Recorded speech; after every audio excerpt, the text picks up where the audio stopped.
And guys, another Shopee na naman. So ayan guys, another Shopee. So bumili ako ng brake light from Titan LED PH.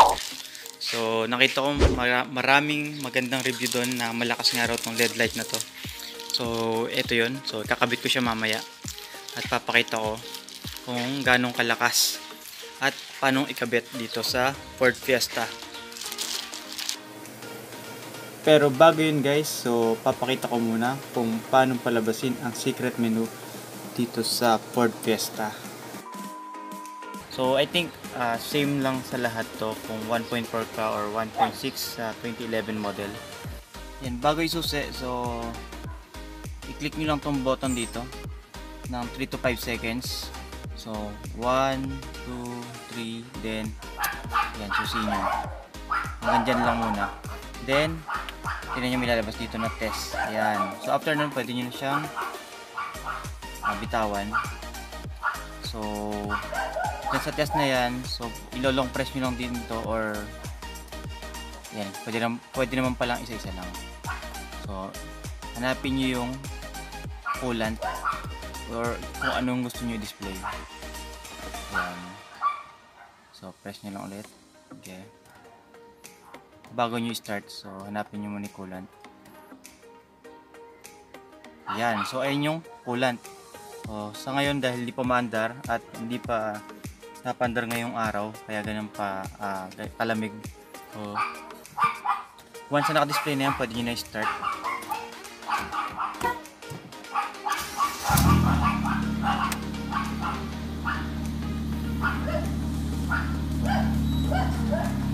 Ayan, so tingnan nyo, once na naka-start na yan, natry natin pindutin kung babago ba.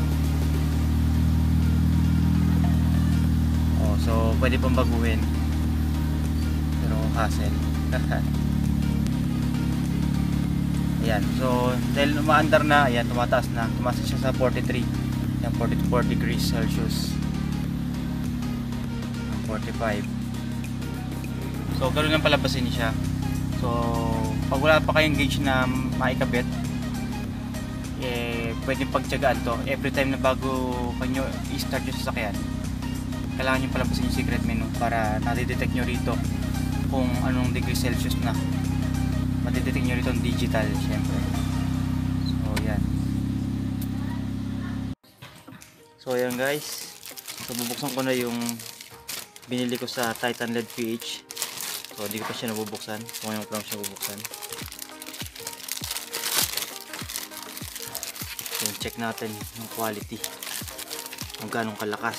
So ito is double contact. Sure ko lang kung anong size. Nakalimutan ko na. Ayun, may sticker pa. So thank you sa Titan LED PH. So buksan na natin.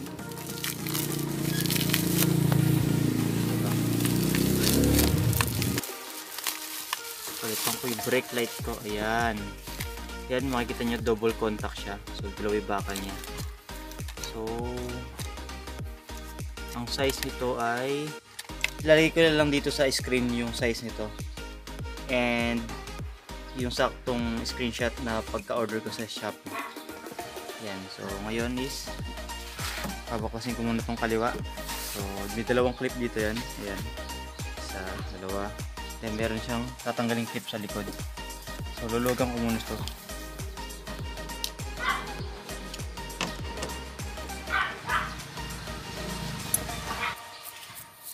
So once matanggal niyo 'yon, so hindi ko natatanggal eh.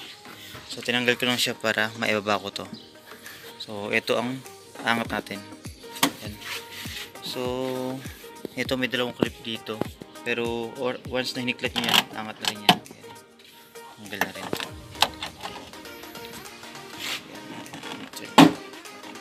Angat nyo lang. Tanggal na yan.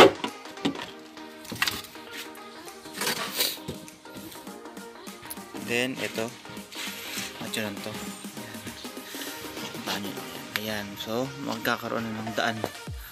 Dito. Dito. Ayan. So, mayroon doon, ayan yung sa power supply, tsaka yun yung screw. So, luluwagan natin yan, tsaka tatanggalin natin yung sa power supply na yan. ayun guys. So natanggal ko na siya. So may dalawang clip dito na pinutin lang. So itong isa, tsaka ito. So oras na matanggal nyo to, ito angat nyo rin to. Yan, then angat nyo lang. Yan, carefully. So kung gusto nyo palitan yung reverse light nyo, ito LED yun sa akin. Ito yung signal light. So ito yung brake light. So twist lang natin kung madali. Ayan, so medyo maigpit lang siya. Push nyo lang ng konti. So nakikita nyo, ayan, double contact din siya. So compare natin kung tama yung nabili ko. Ayan, kung tama naman. Sana. Nakabit ko na siya rito. Ayan, meron naman siyang palatandaan kung saan mo ipapasok.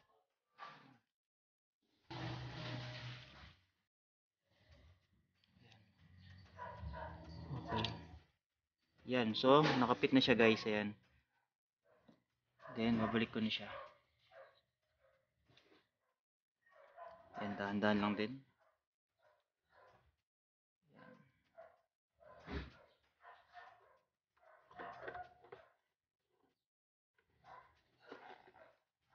Ayan, so hintayin yung mag-clip yung lock.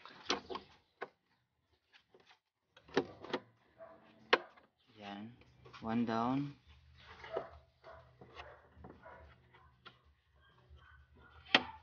Ayan, so ayan, lock na siya. So pwede natin i-balik.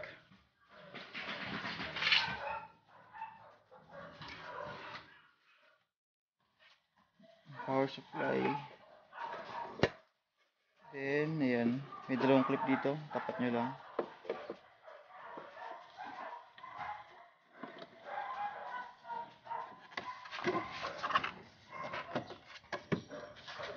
Push. Ayan. Then, goods na. Pwede nyo nang ibalik yung screw dito sa loob at saka yung sa labas. Ayan. Basta sure nyo lang mahigpit siya mabuti. Hand tight, syempre. At para hindi pasukin ng tubig.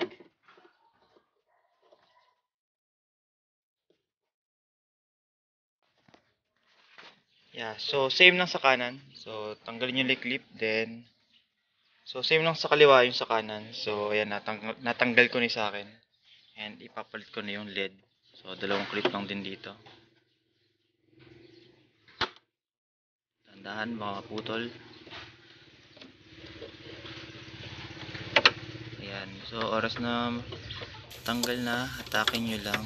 At yung sa akin kasi papalitan ko rin ng reverse light. So ayan, low quality nabili kong LED light. So alisin ko na yung papalit ko yung stock. Yan, so ibabalik ko na yung mga screw. Then after nun, itetest natin siya ngayon at saka mamayang gabi para makita natin kung ganong kalakas.